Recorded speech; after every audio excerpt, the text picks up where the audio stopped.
story short, kami ni Norman Mangusi, hindi ko na siya matawag na Francis kasi walang kamatuharan naman na pagiging Marcos mo. So kami dalawa ni Norman Mangusi ay nagkakilala through Mayaman Challenge. Hinamon niya ako ng Mayaman Challenge. And then syempre, mayaman si Inay, tumanggap sa Mayaman Challenge.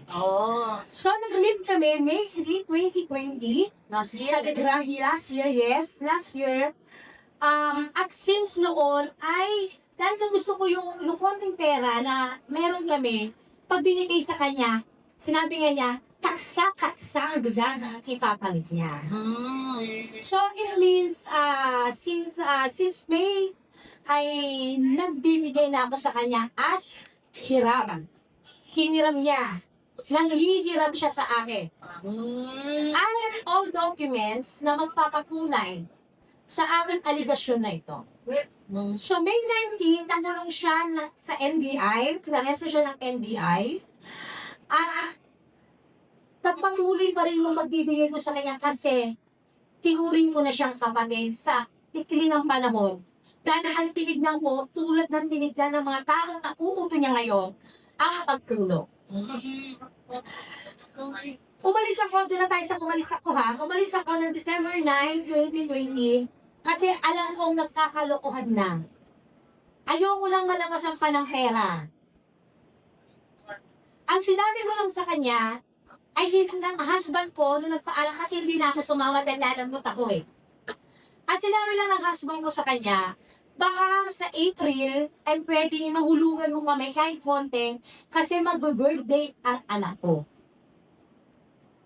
December, January, February, March, sa walang singilan, siniraan niya ako sa SOCMED sa pamamagitan na sinabi nila ng sekretary niya na si John Chotay na ako ang nambudol kay Francis Leo Marcos.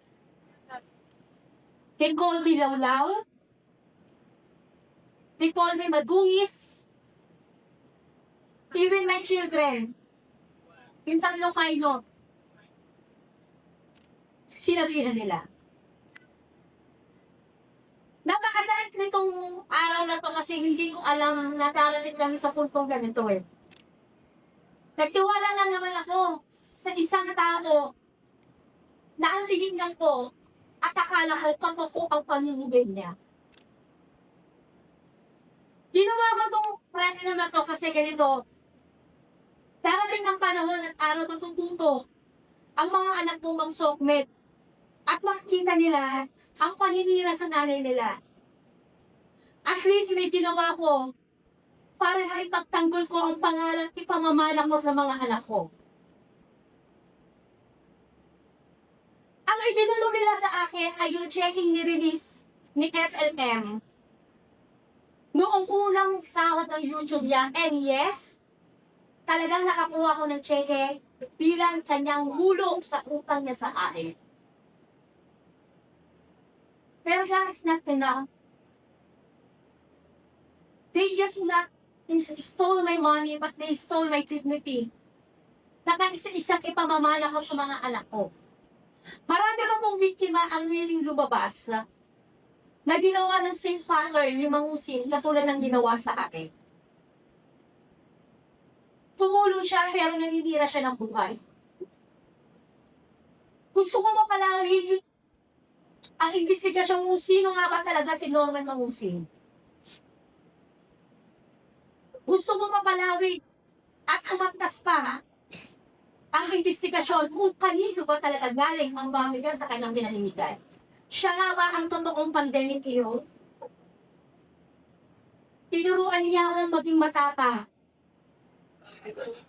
Now, kahit nakamulog na siya, patuloy pa rin siya ng bimiktima. Because of FFCI. FFCI na hindi pa rehistrado sa SEC pero namumulekta na sa mga OFW. At may mga OFW na rin ang nagre-recap. Same pattern. Nung nagpaalam kami, sinespon sa kanya, ay pinag-o-open niya ng ATM at ibibigay sa kanya. Same pattern sa mga OFW na pinag-o-open niya rin ng ATM pero walang pumagat. ang ginawa, donation. Yung ba mo ang tunay na mayaman? Di ba ang sabi niya, hindi mauubos ang pera ko, tapos na kayo, uupa ang pera ko. At hindi ako hihingi ng anumang donasyon. Pero believe me, 8 million po ang kanilang nakolekta sa mga OFW hanggang ngayon ay hindi pagising. 8 million but 450 sacks of rice. At merong mag-witness mismo sa akin. Malakas ang loob ko eh. Kasi may ebidensya po ako. Pero sinasabi nila na 12M na binungan ko, ni isang ebidensya wala sila. Saan kayo nakakita? 12M ang binudol ko, friend mo rin siya sa FB. Kailan ko na siya dinala? Nung pinibenggan na nila ako. 12M ang binudol ko, sinasabi nila, pero active na active ako sa SOCMED. Nagbablog pa ako, nagpo-post pa ako ng mga property ko na ina-affin niya. Hindi wala siyang makakitang dokumento ng sarili nga niyang property. Hindi sa akin yung pinaghirapan namin magkasama para sa mga anak namin na aakinin niya. Especially the magatdang, gawin siya katoka. Kanya daw ang magatdang. And I have all supporting documents sa lahat po ng lumalabas sa bilid ko. Humihingi po ako ng tulong sa inyo, mga press, na tulungan niyo po ako. Tulungan niyo po ako para sa mga mabibigtima pa. Sa mga OFW lang, para sa pamilya na lang sana nila ang pera na hahati ka. Tulungan niyo po ako na magkaroon ng hustisya ang mga dati nang nabiktima at nasalukuyan niyang binibiktima. Sabi ko nga kaya ko yung buhay ko. Even I have a death threat now. Pero hindi mo ako natatakot. Kasi katotohanan ko ang hawak natin dito. Even Inday Sara, ngayon Inday Sara, sabihan niya, ano yan? Kurang traho? Oo, trapo daw. Traho daw si Inday Sara. And this is, mananawangan ako kay Senator Manny Pacquiao. Senator Manny Pacquiao, mananawagan po ako sa inyo. Mukhang may utang daw po kayo kay Corbin Mapubusin, alias Francis Leo Manos ng 1.7 billion. Ito si Manny Pacquiao na pag-ahalat ang magiging trapon. Ay, Sinabihan ko nga si Johnny, ikaw, wag mong ididikit sa pangalan ko yan. Kung magpo-post ka na lang, wag mong pa-share sa FLM family yan. Ginanong ko si Johnny. Alam kong may utang sa akin yan hindi pa nagbabayad Namatuba yan. $30 million, $30 million ang utang sa amin yan. 30,200,000 yan. 2018 yun. That would be 1,700,000,000. paano pwede yung pakisagot po? Kasi ang pangalan niyo po nakasalalin nito.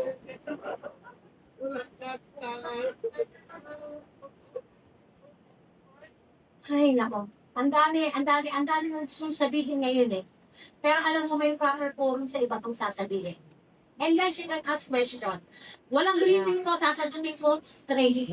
Yeah. Okay. Yeah, pwede na. So, mag-start na tayo. Sino, parang sisiw lang ako kay Madam Madam, wala ka bang balak na ilapit kay Tuti yung problema? Ano?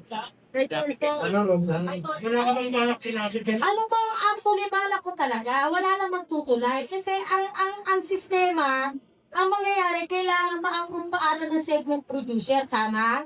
Paano siya makapasok sa tulpo? Pero ang gusto kasi, since na nangyari ang buhay niyo dito, direct ako kay Tulpo.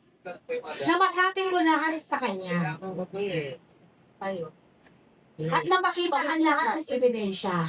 Huwag mo ang talo na. Sige. Bigay na pa. Sa pang katanungan, madam, ano ang next na natutunan mo sa pangyayari dito? Okay. Hindi lahat ng committee ng ayun po. Yes, sama yan.